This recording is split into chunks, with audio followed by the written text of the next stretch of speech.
जय हिंद दोस्तों। आज फिर से एक नए क्लास में स्वागत है, जिसमें आज हम पढ़ने वाले हैं सेमेस्टर फर्स्ट का एमजेसी या एमआईसी या एमडीसी किसी के भी हिस्ट्री सब्जेक्ट को लिए हुए हैं। तो आपके लिए क्लास बहुत ही महत्वपूर्ण होने वाला है, क्योंकि इसमें जो है आज हम मॉडल सेट का फोर्थ मॉडल सेट कराने वाले हैं। इसमें जो है हम टोटल 5 मॉडल सेट करवाएंगे, जो कि ये फोर्थ का फर्स्ट क्लास है। जो कि इसमें आज हम टोटल करवाने वाले हैं 10 जो है वो सुनिश्चित क्वेश्चन। इसके बाद दो जो है वो लघुत्तरीय क्वेश्चन करवाएंगे। इसे अगले क्लास जब हम लाएंगे तो उसमें जो है 2 लघुत्तरीय क्वेश्चन करवाएंगे। इसके बाद 1 जो है वो दीर्घोत्तरीय क्वेश्चन करवाएंगे, जो कि आपके एग्जाम से रिलेटेड बहुत ही वीवीआई क्वेश्चन होगा। क्योंकि टीएमबीयू में जो है वो एग्जाम चल रहा है, 5 मार्च से ही एग्जाम चल रहा है। जो भी एग्जाम देकर आ गया है, तो मेरा जो व्हाट्सएप नंबर नीचे डिस्क्रिप्शन में दिया गया है, आप लोग उस नंबर पर क्वेश्चन का फोटो भेज सकते हैं, क्योंकि आप लोग का जो है आंसर की हम दे सकते हैं जो भी एग्जाम देकर आ चुके हैं। और एलएनएमयू में जो है वो 11 मार्च से एग्जाम शुरू है, तो आप लोग भी तैयार रहे कि एग्जाम मेरा जो है वो 11 मार्च से शुरू होने वाला है। आपको भी जो क्या करना है कि मेरा जो व्हाट्सएप नंबर नीचे डिस्क्रिप्शन में दिया गया है, आप लोग वहां से तो पीडीएफ मंगा सकते हैं, लेकिन आप लोग भी उसका जो है वो आंसर भी भेज सकते हैं, क्योंकि अगले क्लास में हम उसका आंसर जो है करा देंगे। आप लोग को समझने में बहुत ही हेल्पफुल मदद होगा। तो चलिए अब क्लास को शुरू करते हैं। इसमें जो पहला क्वेश्चन है कि इतिहास का संबंध किससे है। ऑप्शन ए वर्तमान, ऑप्शन बी अतीत, ऑप्शन सी भविष्य, ऑप्शन डी कल्पना। तो इतिहास का संबंध किससे है ये पूछा जा रहा है, तो इसका जो ऑप्शन है बी सही होगा, जो कि अतीत। इसलिए इसका ऑप्शन बी सही होगा। इसके बाद चलिए देखते हैं दूसरा क्वेश्चन। दूसरा क्वेश्चन में हड़प्पा सभ्यता का प्रमुख बंदरगाह कौन सा था। तो हड़प्पा सभ्यता का जो प्रमुख बंदरगाह था वो कौन था। Option A Lothal, option B Kalibangan, option C Dholavira, option D Harappa. तो हड़प्पा सभ्यता का जो प्रमुख बंदरगाह था वो लोथल था, इसलिए इसका ऑप्शन जो है वो ए सही होगा। इसके बाद चलिए देखते हैं तीसरा क्वेश्चन। तीसरा क्वेश्चन में है सिंधु सभ्यता में घर किससे बने होते थे। जो सिंधु सभ्यता में घर बने होते थे वो किससे होते थे। ऑप्शन ए लकड़ी से, ऑप्शन बी पक्की ईंटें से, ऑप्शन सी पत्थर से, ऑप्शन डी मिट्टी से। जो सिंधु सभ्यता में घर बने होते थे वो किससे होते थे, तो पक्की ईंटें से, इसलिए इसका ऑप्शन जो है वो बी सही होगा। इसके बाद चलिए देखते हैं चौथा क्वेश्चन। चौथा क्वेश्चन में है वैदिक काल में सबसे महत्वपूर्ण संस्था कौन सी थी। तो वैदिक काल में जो सबसे महत्वपूर्ण संस्था थी वह कौन सी थी। ऑप्शन ए सभा और समिति, ऑप्शन बी सैन्य, ऑप्शन सी व्यापार संघ, ऑप्शन डी मंदिर। तो वैदिक काल में जो सबसे महत्वपूर्ण संस्था थी वह कौन थी, तो ऑप्शन ए सभा और समिति। इसलिए इसका ऑप्शन ए जो है वह सही होगा। इसके बाद चलिए देखते हैं पांचवा क्वेश्चन। पांचवा क्वेश्चन में है आर्यों का प्रमुख पेशा क्या था। जो आर्यों का प्रमुख पेशा था वह क्या था। ऑप्शन ए व्यापार, ऑप्शन बी कृषि एवं पशुपालन, ऑप्शन सी उद्योग, ऑप्शन डी शिकार। तो आर्यों का प्रमुख पेशा क्या था। ऑप्शन बी कृषि और पशुपालन, इसलिए इसका ऑप्शन जो है वो बी सही होगा। इसके बाद चलिए देखते हैं छठा क्वेश्चन। छठा क्वेश्चन में उत्तर वैदिक काल में किसका महत्व बढ़ा। जो उत्तर वैदिक काल में जो है वो किसका महत्व बढ़ा। ऑप्शन ए जनजाति, ऑप्शन बी राज्य व्यवस्था, ऑप्शन सी ग्राम सभा, ऑप्शन डी कबीलाई जीवन। तो उत्तर वैदिक काल में किसका महत्व बढ़ा, तो ऑप्शन जो है वो बी सही होगा, जो कि राज्य व्यवस्था है, इसलिए इसका ऑप्शन बी सही होगा। इसके बाद चलिए देखता है सातवां क्वेश्चन। सातवां क्वेश्चन में है वेदों को क्या कहा जाता है। वेदों को जो और किस नाम से जाना जाता है। ऑप्शन ए धार्मिक ग्रंथ, ऑप्शन बी कानून, ऑप्शन सी इतिहास पुस्तक, ऑप्शन डी साहित्य। जो वेदों को किस नाम से जाना जाता है, तो धार्मिक ग्रंथ, इसलिए इसका ऑप्शन जो है वो ए सही होगा। इसके बाद चलिए देखते हैं आठवां क्वेश्चन। आठवां क्वेश्चन में है पुरातत्व से क्या पता चलता है। जो पुरातत्व है वो उससे क्या पता चलता है। ऑप्शन ए राजनीतिक इतिहास, ऑप्शन बी भौतिक संस्कृति, ऑप्शन सी धार्मिक मान्यताएं, ऑप्शन डी साहित्यिक परंपरा। तो पुरातत्व से क्या पता चलता है, तो भौतिक संस्कृति, इसलिए इसका ऑप्शन जो है बी सही होगा। इसके बाद चलिए देखते हैं 9वां क्वेश्चन। 9वां क्वेश्चन में है सिंधु सभ्यता की लिपि कैसी है। जो सिंधु सभ्यता की लिपि है वो कैसी है।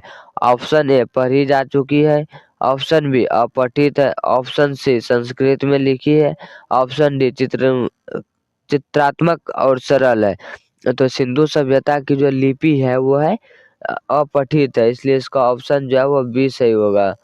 इसके बाद चलिए देखते हैं 10वां क्वेश्चन। 10वां क्वेश्चन में है प्रारंभिक वैदिक काल में समाज कैसा था। तो जो प्रारंभिक वैदिक काल है उसमें समाज कैसा था। ऑप्शन ए सामंतवादी, ऑप्शन बी कठोर वर्ग व्यवस्था, ऑप्शन सी समानता, ऑप्शन डी औद्योगिक। जो प्रारंभिक वैदिक काल में समाज था वो था सामंतवादी, इसलिए इसका ऑप्शन जो है वो ए सही होगा। इसके बाद चलिए देखते हैं लघु उत्तरीय क्वेश्चन। लघु उत्तरीय क्वेश्चन में है इतिहास के अध्ययन का क्या महत्व है। जो इतिहास के अध्ययन का महत्व है वो क्या है। तो इतिहास का अध्ययन मनुष्य और समाज के अतीत को समझाने का महत्वपूर्ण माध्यम है।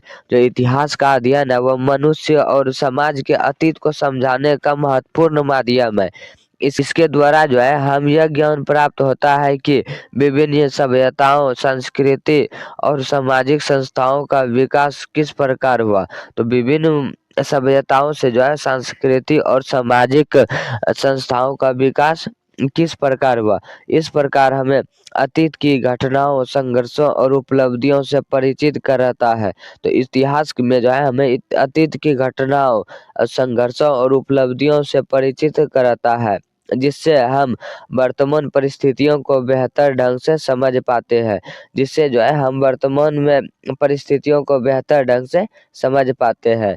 यह हमें अतीत की गलतियों से सीखने और भविष्य के लिए सही निर्णय लेने में सहायता करती है। यह जो है हमें अतीत की गलतियों और से सीखने और भविष्य के लिए सही निर्णय लेने में मदद करता है। इसके बाद तो इतिहास राष्ट्रीय चेतना और सांस्कृतिक पहचान को मजबूत करता है।